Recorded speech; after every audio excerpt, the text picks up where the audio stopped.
आई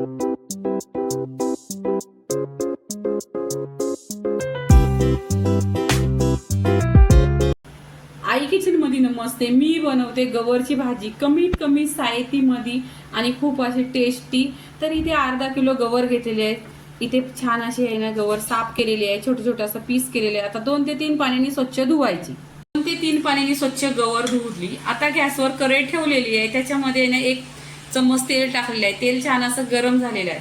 तेल गरम झालं काही तर मी अशी भरपूर लसूण घेतलेली आहे। ती लसूण आहे ना छान अशी गोल्डन कलर करून घ्यायचा। इथे आहे ना फ्रेश कढीपत्ता टाकायचा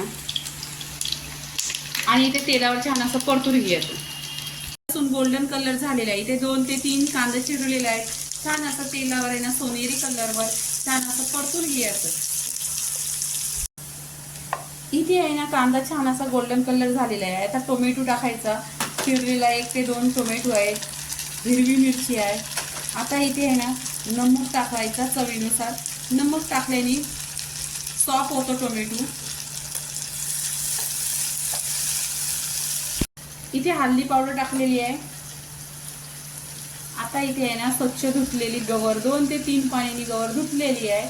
आता इथे गवर आहे ना तेलावर छान अशी परतायची आणि या भाजीमध्ये पाणी टाकायचं नाही आणि जास्त मसाला पण टाकायचा नाही।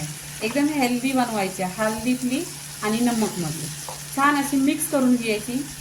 इथे आहे ना गवर छान अशी तेलावर परतलेली आहे। इथे पाणी वगैरे काही टाकायचं नाही। गॅस स्लो करायचा नाही। इथे 10 ते 15 मिनिटं छान अशी आहे ना स्लो गॅसवर गवरची भाजी छान अशी शिजवून घ्यायची।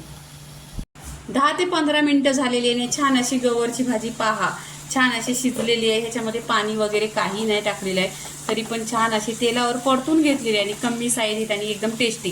ही बाजरीच्या भाकरीशी 1 नंबर लागते। तर पूर्णपणे रेसिपी झालेली आहे। लाईक करा, शेअर करा, सबस्क्राईब करा आणि नेहमीच खात राहा। धन्यवाद।